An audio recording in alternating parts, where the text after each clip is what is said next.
Contentamento. O que segue a justiça e a bondade achará a vida e a justiça e a honra. No nosso mundo, contentamento é um estranho vendedor de porta em porta que perambula, procurando uma casa, mas raramente encontrando uma porta aberta. Ele passa lentamente de uma casa a outra, batendo as portas, oferecendo seus produtos.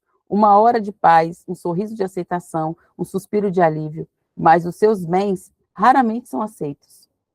Nós estamos ocupados demais para ter contentamento. Hoje não, muito obrigado. Eu tenho muito o que fazer. Meu Deus, Deus está falando comigo. Me correria. Vocês não têm noção do tanto tempo que eu já fiz hoje. Deixa eu ver.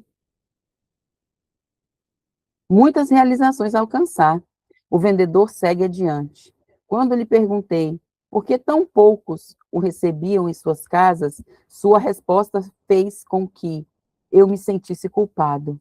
O meu preço é alto, você sabe. O meu preço é elevado. Eu peço que as pessoas troquem seus cronogramas, suas frustrações e suas ansiedades. Eu exijo que elas queimem os seus dias de 14 horas e as noites de insônia. Seria de se esperar que eu tivesse mais compradores. Ele coçou a barba e então acrescentou, pensativo. Mas as pessoas parecem estranhamente orgulhosas das suas úlceras e dores de cabeça. Meu Deus. É exatamente isso. Né? A ansiedade ela vai trazer para a gente enxaqueca, dor no estômago, por aí vai. Psoríase, vai trazer para a gente fibromialgia, né? Os problemas emocionais. Não é? Então, ele está dizendo aqui que as pessoas elas preferem ter enxaqueca, elas preferem sentir dor, tomar remédio, tratar o sintoma, mas não causar a dor, mas não causar um sintoma, o que causa o sintoma, curar o que causa o sintoma. E aqui ele fala sobre contentamento. Então, que nesse dia a gente se lembre se alguma vez Jesus abandonou você, né? E aí vai cair exatamente com a música com o louvor que foi escolhido para hoje. Que não fui eu que escolhi. Então, que a gente se veja mais como Paulo dizendo assim, eu sei ter fome, sei ter abundância, mas em todas as coisas eu sei que eu posso em Cristo que me fortalece. Então vamos lá. Esdras capítulo 7. Então, gente, no dia de ontem, eu estava lendo, né? Estava falando eu falei que o nome do profeta que tinha Ageu e o outro que era o nome lembrava que era Zacarias. Então, o profeta Zacarias, que é o profeta apocalíptico, né? Que o livro dele é muito semelhante ao livro de Apocalipse, né? Na questão das profecias dos cavalos, que ele vai falar, e aí esse cara que está lá próximo do livro de Malaquias, já quase no final do Antigo Testamento, no Antigo Testamento cristão, né, porque como é que fala? Na Bíblia judaica, o último livro do Antigo Testamento é o segundo livro de Crônicas, tá? Então, o que está escrito lá para gente, então, Zacarias está próximo de Malaquias, então está próximo do final para nós cristãos, no caso, né, mas é esse cara, tá? Então, esse Ageu aqui, esse Zacarias, é exatamente o profeta que está lá profetizando. Então, ele viveu na mesma época de Zorobabel, de Ageu, de Esdras, tá? Então, vamos lá. Então, e aí a gente vai ver que eles foram impedidos 21 anos de construir o templo, de reconstruir, por causa da inveja dos samaritanos. E aí os outros povos se levantam também contra eles. E agora, depois que o cara morre, eles mandam uma mensagem para Dario, né? Dario aqui é o mesmo Dario da época de Daniel. Então, gente, Daniel já estava muito velho, tá? Quando a gente lê a Bíblia, né, quando chega nessa fase de Daniel ser lançado na cova, a gente fica pensando num jovem, mas não. Ali já tinha passado o reino da Babilônia, já tinha passado o reinado de Nabucodonosor, o reinado do filho dele, que reinou antes de Belsazar, tá? Então tem Belsazar e Beltesazar. Belsazar é o neto de Nabucodonosor, que tem a escrita na parede. Beltesazar é Daniel, tá? Então tem Belsazar e Beltesazar, é diferente. São dois nomes muito parecidos, mas são diferentes. Vamos lá. Então, dito isso, agora o rei, primeiro Ciro vem, e aí depois Ciro morre, depois que Ciro morre vem o outro cara, que agora não me lembro o nome dele mais, Xerxes, Artaxerxes, e aí ele proíbe a reconstrução, e aí agora vem o outro, que Dario, não é persa, é da Média, tá? Então tem Média e Pérsia, são dois reinos que são juntos, mas que são reinos diferentes, e aí esse cara é Medo, da Média, tá? Então Artaxerxes envia Esdras a Jerusalém para proclamar o edito em favor dos judeus. Então ele vai, mas não tem como construir e reconstruir, ele volta. E aí, agora, como ele libera para ser reconstruído, ele manda Esdras de volta, tá? Para o edito a favor dos judeus. E passadas estas coisas, no reinado de Artaxerxes, rei da Pérsia, filho de Seraías, Esdras, filho de Seraías, filho de Azarias, filho de Ilquias, se a gente pudesse fazer um estudo sobre esse Seraías, a gente ia achar muita coisa sobre ele, mas vamos lá. Filho de Salum, filho de Zadok, filho de Aitube. Então, por aqui, você entende que Esdras era da família sacerdotal. Por que você está dizendo isso, Juliana? Por causa de Zadok, por causa de Aitube, tá? Então, Aitube era descendente dos levitas, da tribo de Levi, de Arão. Filho de Azarias, filho de Meraiote, filho de Zeraías, filho de Uzi, filho de Buque, filho de Abisua, filho de Finéias, de Eleazar, filho de Arão, sumo sacerdote. Então, por aqui a gente já entende que ele vem da família de Arão por meio de Eleazar, não por meio de Itamar, tá? Então, a gente vai ver que quando Deus levanta o profeta para falar contra Eli, lá atrás, no primeiro livro de Samuel, ele vai dizer que Deus vai tirar o sacerdócio da mão de Itamar e vai entregar para a descendência de Eleazar por meio de Finéias. Então, aqui a gente vê que Zadok viveu na época de Davi, quando o Saul mandou matar toda a galera, todos os sacerdotes, ele foge Zadok e Abiatar. Zadok, descendente de Finéias, de Eleazar, de Tamar, de Eleazar, desculpa, e o Abiatar, descendente de Itamar, que vem a ser a linhagem de Eli. Chega em Eli. Só que ali vai acontecer uma rebelião na época de Salomão, de Davi para o reinado de Salomão, e aí ele fica do lado do cara que não deveria ficar, e aí Salomão destitui o reino das mãos de Zadok, como é que é, gente? Esqueci o nome do cara. Abiatar, eu sempre confundo, Abiatar. Vamos lá. Este Esdras subiu da Babilônia e era escriba, olha só, hábil na lei de Moisés, dada pelo Senhor, Deus de Israel, segundo a mão do Senhor, seu Deus. Estava sobre ele o rei, e lhe deu tudo quanto lhe pedira. Então, o Esdras ele não era apenas escriba, era também sacerdote, tá? E aí ele vai falar uma coisa que eu gosto demais aqui. Também subiram a Jerusalém alguns dos filhos de Israel, e dos sacerdotes, dos levitas, dos cantores, dos porteiros, dos netineus, e no ano sétimo do rei Artaxerxes. Então, olha só, vamos olhar. No mês quinto veio ele a Jerusalém, e era o 7º ano desse rei. Então, a gente vê que com 6 anos, ele recebe essa carta, se eu não me engano, deixa eu ver aqui. Não vou achar. Eu até vi ontem, olhei, mas como eu estava com a minha mente meio confusa, eu não consegui guardar. Então, olha só, porque no primeiro dia do primeiro mês, no princípio da sua subida de Babilônia, no primeiro dia do 5º mês, chegou a Jerusalém, segundo a boa mão do seu Deus sobre ele. Porque Esdras tinha preparado o seu coração em buscar a lei do Senhor. Para quê? Para cumprir e para ensinar Israel. Gente, isso é extraordinário. E que Esdras, porque na verdade Esdras não construiu o muro, quem construiu o muro foi Neemias. Mas olha só, tinha preparado o coração em buscar a lei de Deus. E para cumprir, não é só buscar para saber com o seu intelecto, mas para cumprir e para ensinar o estatuto, a lei e o direito. Aí veio essa palavra, e todas as vezes que eu leio essa palavra, eu me lembro desse sonho que esse presbítero teve comigo. Né? Então, ali eu entendi que Deus tinha alguma coisa, algum propósito, que não era só uma escola dominical, né? Que não era só um ensino. E aí eu venho para cá e eu chego aqui e nada acontece. Né?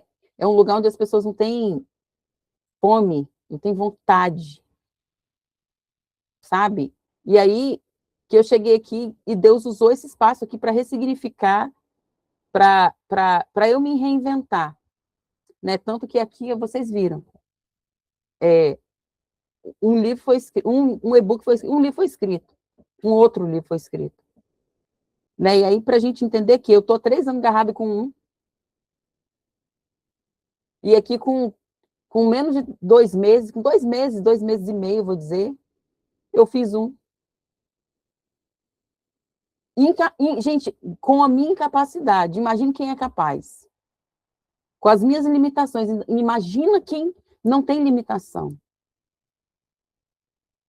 Então, eu estou aqui para falar para você hoje. Você pode, você consegue. Tá? Eu chorei, quebrei cabeça. Por quê? Se eu fosse pagar para alguém fazer isso para mim, eu não ia conseguir fazer. E aí Deus colocou no meu caminho uma mulher com um curso muito simples, muito diferente do que eu estava fazendo. O curso era grande, era complicado, e essa mulher, peguei esse curso dessa mulher e eu fui montando com ela passo a passo. Então, assim, Deus falou comigo, você vai orar pela família, você vai ministrar e você vai escrever. Todo dia vai ser uma ministração sua. Isso vai virar um e-book, você vai transformar isso num livro. Então, assim, quando a gente busca obedecer, não só aprender para ensinar para os outros, mas para praticar e obedecer, gente, quando a gente obedece, gente, ó, por mais doida que seja a coisa que Deus te falou, vai. Por mais doida. Por quê? Porque o primeiro livro da minha galeria já está lá. O primeiro livro da minha galeria está lá. Falei com Márcia. Márcia, quando você falou, eu achei que você estava doida. Está lá, gente. Agora, você tem como duvidar desse Deus? Ah, mas está demorando. Cara, você já fez a sua parte? Você já enfiou a cara aqui? Já aprofundou nisso aqui? Porque às vezes a gente quer ir para. A gente quer alcançar as coisas mais, mas a gente não faz nem o básico. A gente não se preocupa em viver o simples que Deus falou.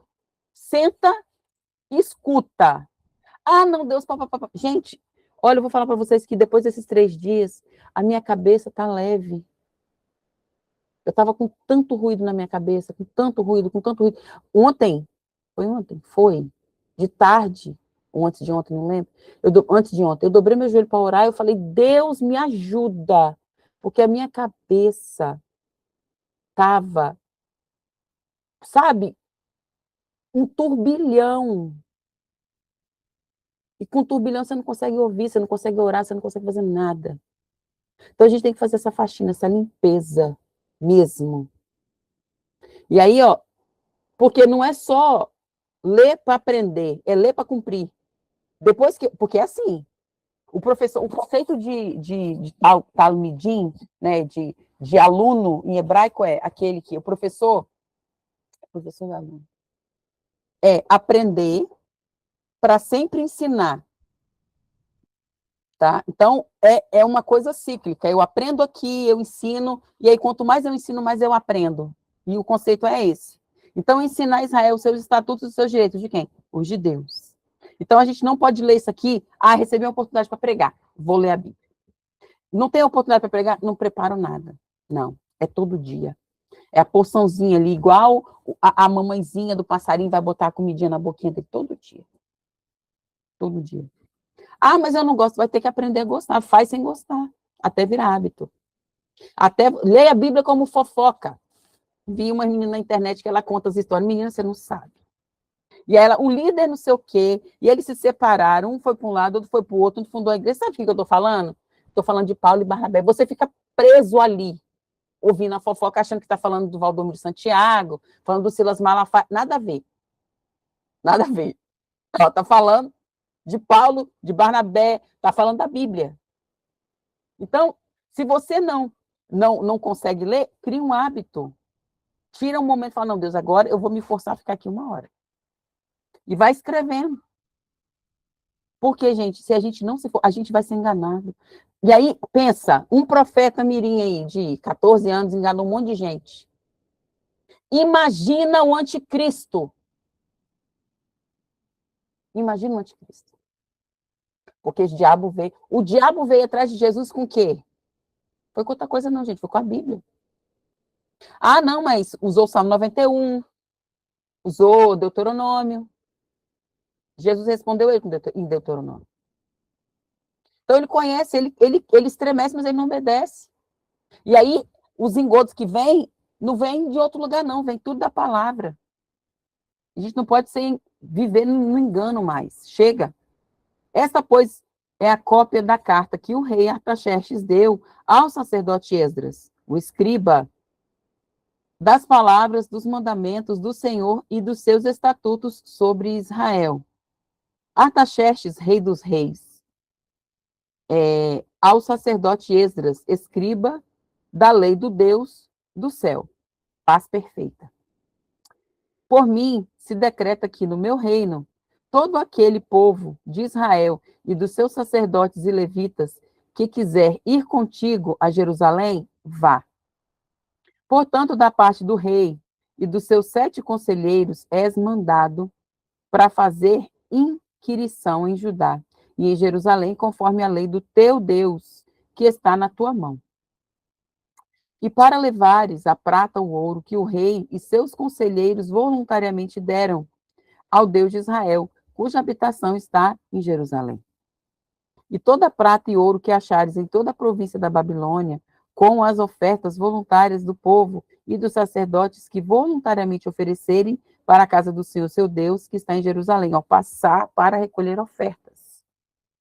Portanto, comprarás com este dinheiro novilhos, carneiros, cordeiros, com todas as ofertas de manjares e suas libações para oferecer-lhe sobre o altar da casa do vosso Deus, que está em Jerusalém.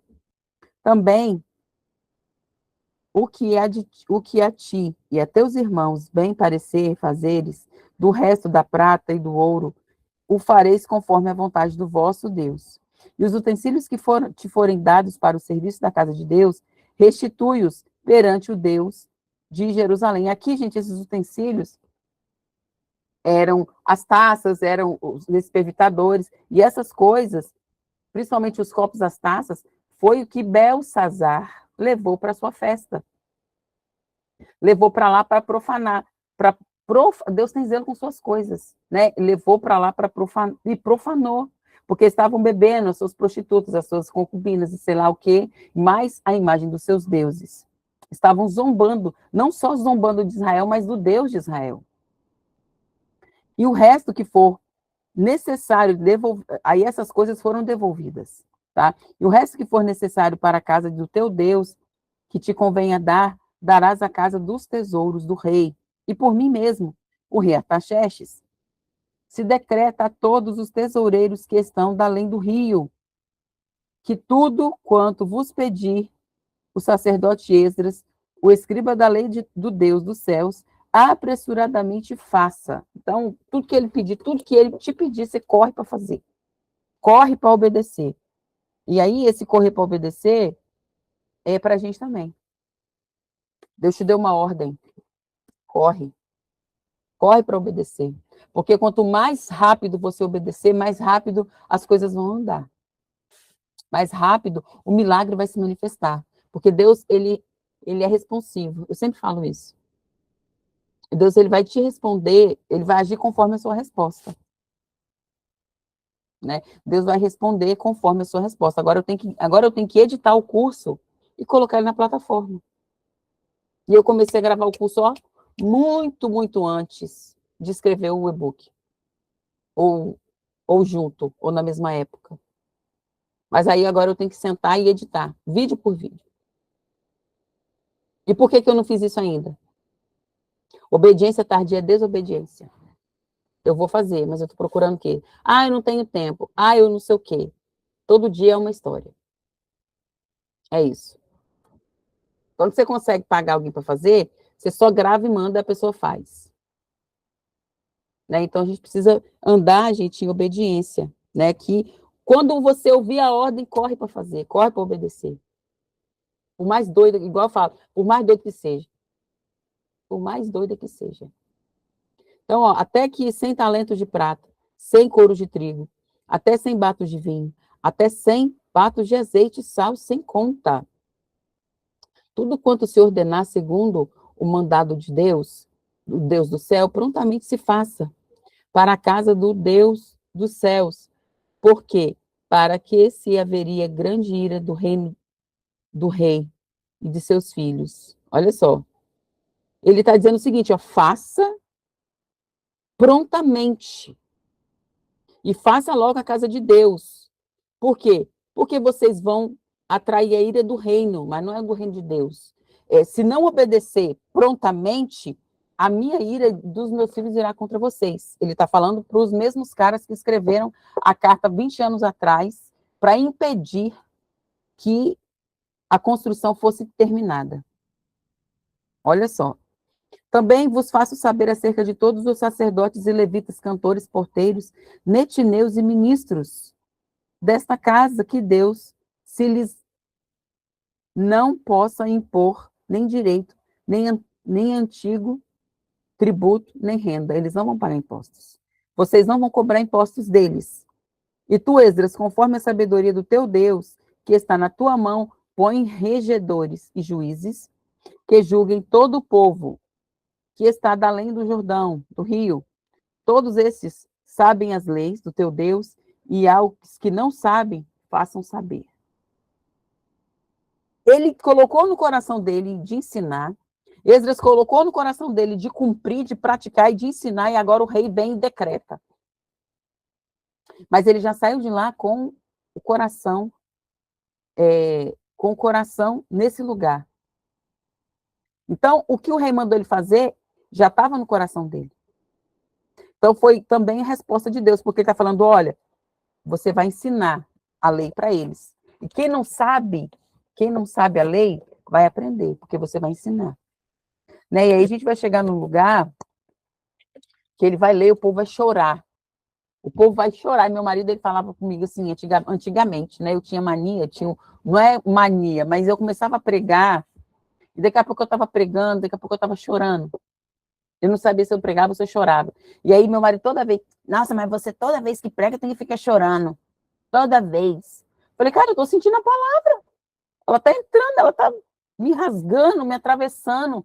E aí ele chegou nessa parte e falou, cara, eu estava lendo a Bíblia aqui e eu vi uma coisa que você faz. Eu falei, o quê? Esdras estava pregando e o povo estava chorando, chorando, chorando alto, chorando, gritando. E aí eu lembrei de você. Eu falei, gente, quando a gente é atravessado pela palavra, não tem jeito. Ela atravessa você. Ela vai te atravessar. E se ela não te atravessar, tem um problema. Se a palavra que você prega não te atravessa, tem um problema. E o problema não está nos outros, o problema está em você. Sinto muito. Né? Foi o que Deus falou comigo e eu falo sempre. A pessoa tinha o costume de pegar o microfone e arrebentar os outros. E aí um dia Deus falou para mim, você prega para os outros. Você não prega para você. A palavra, antes de falar com alguém, tem que falar com você. Né? Aí eu lembro de Isaías, ai da Babilônia, ai de fulano, ai do rei, ai de não sei quem. Aí agora, Deus se manifesta para ele fala, ai de mim. Gente, é isso. É esse retrato. E aí, Deus tem me dado um entendimento seguinte nesse tempo. A palavra ela precisa ser usada como espelho. Cadê? Como diz o italiano, specchio. Ui, socorro. Peraí. Ela precisa ser usada, ó, como espelho, mas não para lá, para cá. É você olhar para a Bíblia como espelho e dizer, tá precisando. Como é que você vai saber se seu rosto está sujo? Eu consigo reparar o rosto da Wanda, da Daiane, da Lia, mas o meu, se não tiver um espelho aqui para eu ver que tem um pelo fora do lugar, ver que a sobrancelha está precisando retocar, estou precisando fazer uma limpeza de pele. Como é que você vai saber disso, gente? Como é que você vai saber se seu olho está sujo, seu rosto está sujo? É aqui, ó. Agora, se você não usa isso aqui como espelho, mas isso aqui é só para refletir o rosto dos outros, o erro do outro, o pecado do outro, não adianta. Né? E aí eu comecei esse ano dizendo que eu comecei a ler a Bíblia contra mim, né? Eu comecei a ler a Bíblia contra mim, tipo, eu não sou Davi, eu sou Saul, porque em algum momento da minha vida eu fui Saul na vida de alguém. Eu fui Saul, e se a gente não vigiar, a gente é até hoje. A gente persegue, a gente se levanta contra, tá? E aí não adianta a gente chegar aqui e achar que a gente é bonitinha, porque a gente não é. Você quer ver você se transformar e você ficar com inveja de alguém. Ah, mas eu não tenho inveja. Tem. Às vezes você não vai ter inveja de mim porque você não quer escrever nada. Entendeu? Mas, às vezes, outra pessoa que tem um grupo desse, igual a Samela, que é líder, vai ter alguém com inveja. Às vezes, a pessoa tem o cargo que você queria.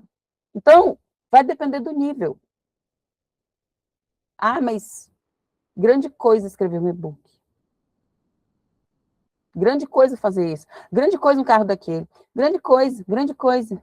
E a gente vai.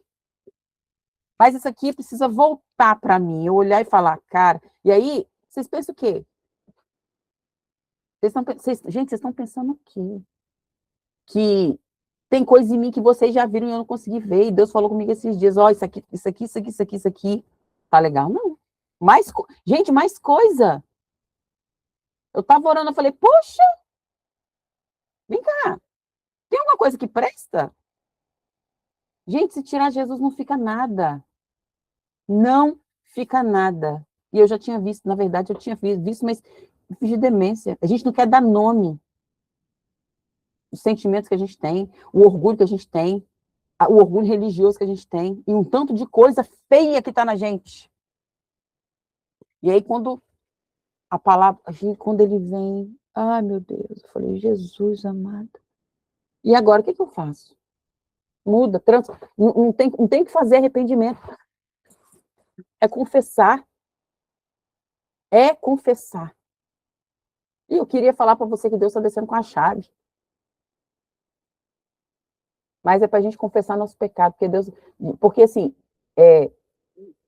orgulho é igual mau hálito. A gente não sabe, só o outro que sabe que a gente tem, porque a gente não consegue sentir.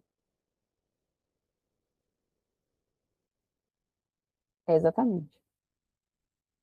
Né? E aí Deus começou a pontuar umas coisas. Então, por isso, gente, que é muito bom. Se orar no coletivo é ótimo, mas você tem que ter seu tempo sozinho. Orar e depois escutar. Orar. Não tem na minha rotina. Acorda uma hora mais cedo, dorme uma hora mais tarde. Eu, de noite, eu sou nada para orar. Na hora de dormir, eu oro de dia, porque na hora de dormir eu dou praticamente boa noite, Jesus e tal, porque minha oração é de dia. Na hora de dormir, eu oro pouquíssimo. Eu aproveito para orar bem também, gostoso na hora que eu vou orar com meu filho. Aí eu oro, ele ora a oração dele, aí eu continuo e tal. Mas gente, no final do dia eu tô destruída. Não sou ninguém. E aí eu tô dormindo tarde também. Então pensa. Aí você fica aqui no computador preparando, modelando isso, não sei o quê. Agora eu inventei que eu tô criando aplicativo. Gente, a pessoa criando aplicativo. E aí, o que acontece? Na hora de dormir, então, enquanto eu estou aqui criando, põe um fundo aqui no meu ouvido e eu vou orando. Porque se eu dobrar o joelho, eu só vou acordar. Então eu já vou me despedindo de Jesus aqui, purgando meus pecados, é por aqui mesmo. Tá? Então vamos lá.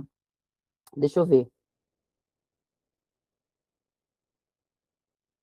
E todo aquele que não observar a lei de Deus, a lei do rei, logo se faça justiça dele, quer seja morte, quer seja degredo. Degredo é expulsão, é ser exilado, tá? Quer multa sobre os bens, quer prisão. Olha, gente, aqui ele está obrigando os caras a obedecer. O rei manda um decreto para obrigar a galera a obedecer a lei de Deus. Bendito seja o Senhor, Deus dos nossos pais, que tal inspirou o coração do rei para ornarmos a casa do Senhor, que está em Jerusalém. Esse livro de Esdras é legal você ler com Ageu e Zacarias, porque esses dois caras também deram força para o povo. E aí, o livro de Ageu é um livro tão pequeno que numa sentada você lê ele todo. Você lê assim, ó, muito rápido. E é um livro muito gostoso de ler. Eu gosto muito de. Vai falar, Leandro, você gosta de tudo? Sim. De Ageu, de Abacu. Ai, Abacuque. É muito bom. Então, vamos lá. Que estendeu para mim a sua beneficência perante o rei, os seus conselheiros e todos os príncipes poderosos do rei. Assim me esforcei segundo a mão do Senhor sobre mim. Ajuntei dentre Israel alguns chefes que subiram comigo. Gente, já está tarde. É muito bom ler aqui com vocês. É muito rica essa leitura. Vamos lá. E estes, pois, são chefes dos pais. Então, agora vamos começar uma lista, né? Que voltaram da Babilônia com Esdras. Esses são os chefes dos seus pais, com as suas genealogias que subiram comigo da Babilônia, do rei Artaxerxes. Então, dos filhos de Finéias, aqui, Gerson, dos filhos de Tamar, Daniel, dos filhos de Davi, Atos, dos filhos de Secanias, dos filhos de Parós, Zacarias, com ele as suas genealogias, e contaram 150 homens. Dos filhos de Pate, Moabe, Elioenai, filho de Zeraías, e com ele 200 homens. E os filhos de Secanias, Jaziel, e com ele 300 homens. E dos filhos de Adim, Ebed, filho de Jonatas, e com ele 50 homens. E dos filhos de Elão, Jesaías, filho de Atalias, e com ele 70 homens. Dos filhos de Cefatias, Zebadias, filho de Micael.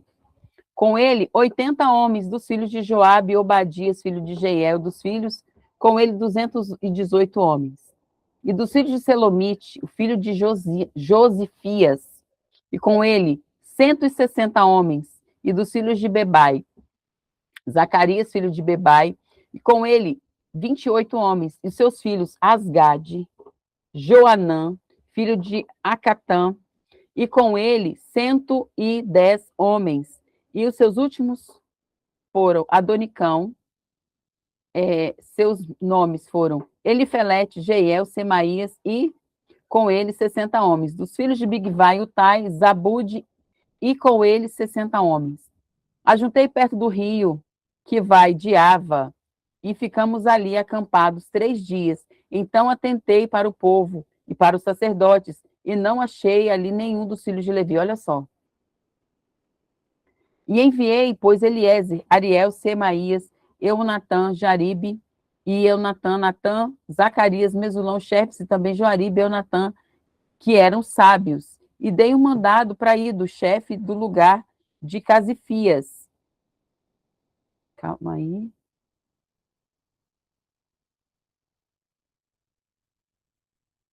Tá, vamos lá. E pus a palavra na boca para dizerem aí do seu irmão que os netineus, em um lugar de Casifi, trouxeram ministros para a casa do nosso Deus, e trouxeram-nos, segundo a boa mão de Deus, e sobre nós um homem sábio dos filhos de Mali, filho de Levi, filho de Israel, a saber, Serebias, com seus filhos e irmãos, 18, e Asabias, com ele, Jesaías, os filhos de Merari, com seus irmãos, filhos, 20, e os netineus, que Davi e os príncipes deram para o ministério dos levitas, 220 netineus, que foram expressos os seus nomes. Aí, olha só, Deus mandou Moisés entregar os levitas para os sacerdotes de presente. E aí, na época de Davi, esses netineus não eram judeus, tá? E aí, agora ele pega esses netineus e coloca a serviço dos levitas. Então, os netineus eram servos dos levitas, que eram servos dos sacerdotes. O texto de Números vai falar que Deus deu os levitas de presente para os sacerdotes.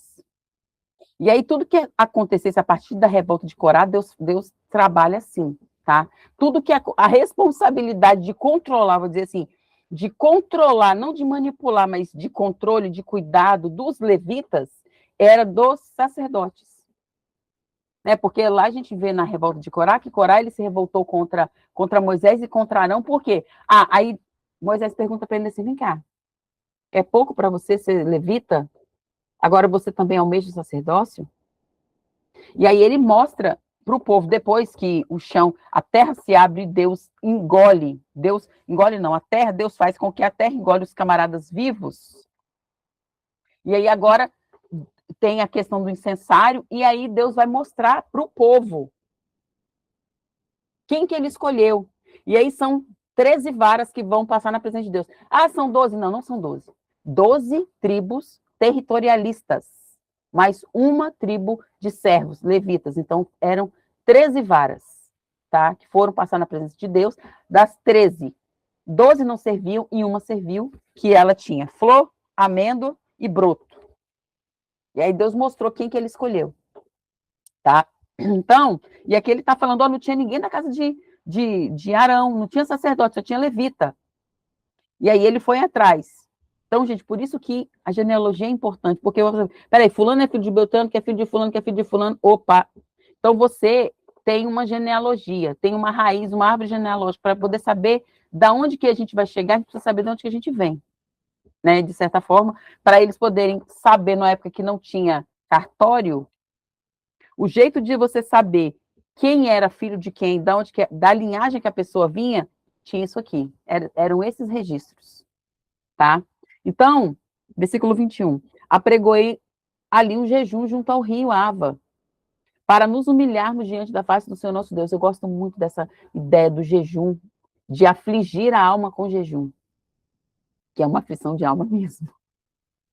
Ontem eu estava orando, gente, uma fraqueza, um suador no portal de meio-dia, acho que a última pessoa que eu orei, acho que foi Clarissa, eu não consegui mais orar.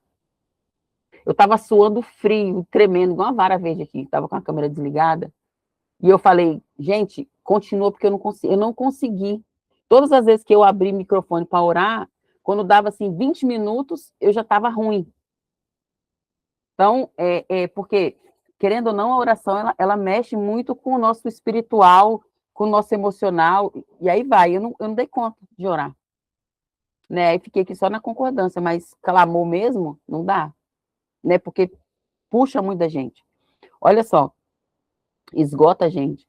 Para lhe pedir o caminho direito para vós e para os nossos filhos, para toda a nossa fazenda, porque me envergonhei de pedir. Olha só, ele jejuou para pedir que Deus desse livramento a eles, porque ele ficou com vergonha de pedir para o rei escolta. Olha só, cavaleiros para nos defenderem do inimigo no caminho, porquanto tínhamos falado ao rei, dizendo, a mão do nosso Deus é sobre nós. Como é que eu vou falar agora, pedir soldado, se eu disse que Deus era comigo? Rei, eu sei que Deus vai adiante de mim, vai na minha frente, mas me dá uns soldados aí para ir comigo? Ele ficou com vergonha. E aí, os que buscam para o bem, a sua força e a sua ira sobre todos os que o deixam. Pois jejuamos e pedimos ao nosso Deus, e moveu-se pelas nossas orações. Então, separei 12 dos maiorais, dos sacerdotes, Serebias, Asabias, e com eles 10 dos seus irmãos, pesei prata e ouro, e os utensílios que eram para oferta para a casa do nosso Deus, a qual ofereceram o rei, e os seus conselheiros, e os seus príncipes, e todo o povo que ali se achou, então, todo Israel. Então, eles recolheram, lá ainda na Pérsia, agora Babilônia, agora Pérsia, oferta, os judeus ofertaram, os não-judeus ofertaram, para que eles pudessem levar essa oferta para construção do templo. Pesei das suas mãos 650 talentos de prata. Caraca, foi coisa, hein? E porque um talento é 30 quilos. E aí foram 600 talentos. Pensa lá, uma fortuna. 100 talentos e 100 talentos de ouro. 20 taças de ouro, 1000 daricos e dois vasos com metal lustroso, tão desejável como ouro.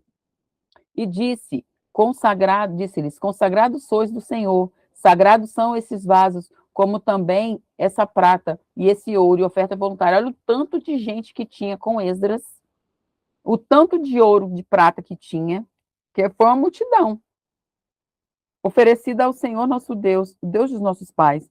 Vigiai, pois, e guardai-os, até que os peseis na presença dos maiorais, dos sacerdotes, dos levitas e dos principais, dos pais de Israel, em Jerusalém, nas câmaras do Senhor. Então, a gente vai fazer a conferência quando chegar. Então receberam os sacerdotes e os levitas o peso de prata, do ouro, dos vasos, para trazerem a Jerusalém, a casa do nosso Deus, e partimos do rio Ava. No dia 12, o primeiro mês, para irmos a Jerusalém, a boa mão do nosso Deus estava sobre nós, e livrou da mão dos inimigos e dos que armavam ciladas no caminho. E viemos a Jerusalém e repousamos ali 3 dias. Gente, era uma viagem de 5 meses. Era uma viagem longa. Já pensou? Né? A pé ou de camelo, que foi mais as coisas, ou de cavalo. Aí você pensa, a gente atravessa um oceano com 9 horas. Né? Viagem de São Paulo para cá é 9 horas. Se fosse um voo mais, menos, se fosse internacional, né, se Vitória tivesse um aeroporto internacional, seria 13 no máximo, 14 horas de voo daqui, de Vitória para cá. Ah, não, você tem que pegar em Vitória, vai para São Paulo, ou vai para o Rio, ou vai para um lugar onde tem voo internacional, aí você vai para aquele aeroporto de Guarulhos, que é maravilhoso, só que não, o lugar que é grande, que você, para perder um voo, daqui para ali, eu não moro aqui no aeroporto de nenhum. Vamos lá. No dia 4º, se pesou a prata e o ouro e os vasos da casa do nosso Deus, por mão de Meremote, filho do sacerdote Urias, e como ele estava Eleazar, filho de Finéias, com ele José. Lógico que esse Eleazar, filho de Finéias aqui, né, é outro Finéias e outro Eleazar. Com Josabade, filho de Jesua ou Josué, e Noádias, filho de Binui, levitas. Conforme o número e conforme o peso de tudo aquilo, e todo o peso se descreveu no mesmo tempo. E os transportados que vieram do cativeiro ofereceram holocaustos ao Deus de Israel, 12 novilhos por Israel, 96 carneiros, 77 cordeiros e 12 bodes em sacrifício pelo pecado, tudo em holocausto ao Senhor. Então deram as ordens do rei aos sátrapas do rei e aos governadores daquém do rio, e ajudaram o povo e a casa de Deus. Então, Salmo 88, 1 e 2. Salmista queixa-se das suas grandes desgraças e suplica a Deus que o livre. Senhor Deus, da minha salvação, diante de ti clamo de dia e de noite. Chegue a minha oração perante a tua face, inclina os teus ouvidos ao meu clamor. Provérbios 21, 21 e 22.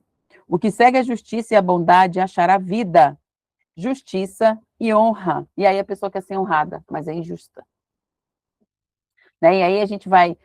boa parte das músicas que a gente canta é Deus vai me honrar, Deus vai me levantar, Deus vai me abençoar, mas eu continuo caminhando na injustiça. Deus não vai fazer nada. A cidade dos fortes sobe o sábio e derruba a força dos que confiaram, em quem confiaram. Atos 23, 23 e 35. Então, gente, a gente aqui ainda está com aquela confusão de Paulo, preso, com uma agora ameaça de morte. O sobrinho dele ouve dizer que eles estão atentando, existe um atentado contra a vida de Paulo, então ele vai e conta para o Gente, para o governador, não é governador numa palavra. Agora eu não me lembro. Conta para o tribuno, e o tribuno fala, não conta para ninguém, e ele vai dar um jeito de salvar a vida de Paulo. Então, agora ele chama 2 centuriões e lhe diz, aprontai para 3 horas da noite, 200 gente, 200 soldados para escoltar Paulo. 3 horas da manhã. 70, 200 soldados de 70 de cavalos, 200 lanceiros para irem até a Cesareia. Aparelhai cavalgaduras para que, pondo nela Paulo, levem ao governador Félix. Escreveu uma carta que continha isto: Cláudio Lísias, a Félix, potentíssimo governador, saúde. Esse homem foi preso pelos judeus e estava já a ponto de ser morto por eles.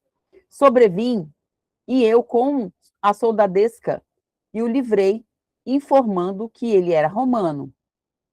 Quando eu fui informado de que ele era romano, né, eu dei um jeito de proteger.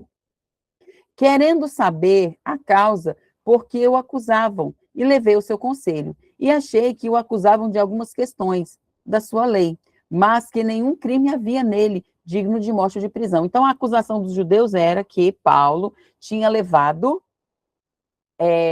gentios para o pátio do templo, um lugar onde o gentio não podia entrar. A acusação era essa. Né, ele foi lá para oferecer um voto, que ele tinha raspado a cabeça, tinha feito um voto. Quando ele chegou lá, a galera começou a acusar ele de ter feito isso, mas ele não tinha feito. E sendo-me notificado que os judeus haviam de armar ciladas a esse homem, logo te enviei, mandando também aos acusadores que perante ti digam o que tiverem contra ele. Ele passa bem. Tomando, pois, os soldados de Paulo, como lhes fora mandado, o trouxeram de noite a Antipatride. No dia seguinte, deixando aos de cavalo irem com ele, tornaram à fortaleza, os quais logo chegaram a Cesareia e entregaram a carta ao governador, e lhes apresentaram Paulo. E o governador, lida a carta, perguntou de que província era. Sabendo que era da Cilícia, disse: ouvir-te-ei quando também aqui vierem os teus acusadores.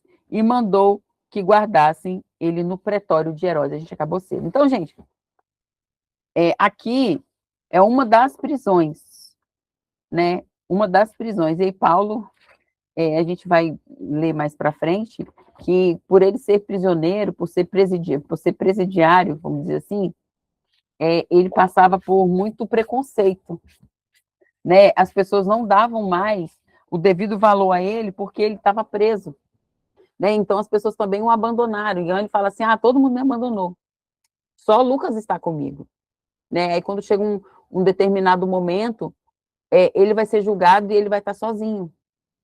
Aí ele escreve, a última carta que ele escreve é a segunda carta de Timóteo. E eu acho aquela carta assim muito triste. Depois você que tem vontade, que gosta, assiste o Paulo Apóstolo de Cristo. É 2 horas de filme. Mas, sabe, é um filme que ele vai trazer para a gente a realidade de que era. Porque como é que era a prisão romana? A prisão romana era fria e ele vai falar assim: traz para mim os meus pergaminhos, os meus documentos, e traz para mim também a minha capa que ficou, acho que em Tessalônica, não lembro. Por quê? Porque o inverno está chegando. Então, aquele lugar era lugar para os criminosos mais vis. E aí, eu estava assistindo aquele filme Gladiador, e aí estava na prisão, e aí a pessoa falava assim no filme, eu não sei, não lembro se é 1 ou se é o 2. Ele falava assim, ele é o quê? Criminoso ou é cristão? Porque um criminoso e um cristão no primeiro século tinham o mesmo peso. E aí, eu falando de gladiador, eu lembrei do Máximos. Eu sou Máximos Décimos Merídios.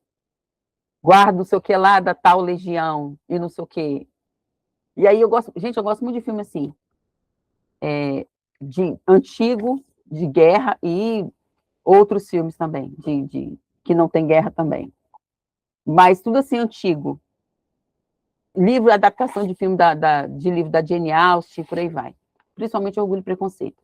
Mas então, o cristão e o bandido tá na mesma, a gente estava na mesma categoria. E é uma coisa completamente diferente. Só que, no primeiro século, você servia a Deus, você aceitar Jesus, você estava indo contra o sistema, e ir contra o sistema era o que? Um crime. Né? Então, a gente vê aí a saga de Paulo, que começa essa saga de prisão, de viagem, vai para lá e volta, né? E aí tem uma hora que ele vai apelar para César, e aí, se ele não tivesse apelado para César, o cara disse, eu podia soltar você, mas como você apelou para alguém que é maior do que eu, só me resta uma coisa, é te mandar para lá. Então, gente, é isso, eu vou orar para a gente finalizar. Senhor, nós te louvamos, te exaltamos, reconhecemos a nossa total dependência de ti nessa manhã. Eu oro para que a tua palavra, ela faça aquilo que se propõe fazer para nós, ó Pai. Pai, em nome de Jesus, que a tua palavra nos sustente, nos alimente, nos tire daqui, Senhor, com o coração cheio de direção, que possamos viver o direcionamento do Senhor nesse tempo. Eu oro para que as tuas filhas conheçam o Senhor e se relacionem contigo, ó Pai, de forma plena. Eu abençoo cada uma delas, eu entrego nas suas mãos os projetos do devocional também. Entrego, Senhor, esse dia, consagramos ao Senhor, que nós já entregamos a nossa primícia do nosso dia ao Senhor. Assim te agradecemos, em nome de Jesus. Amém, mulheres?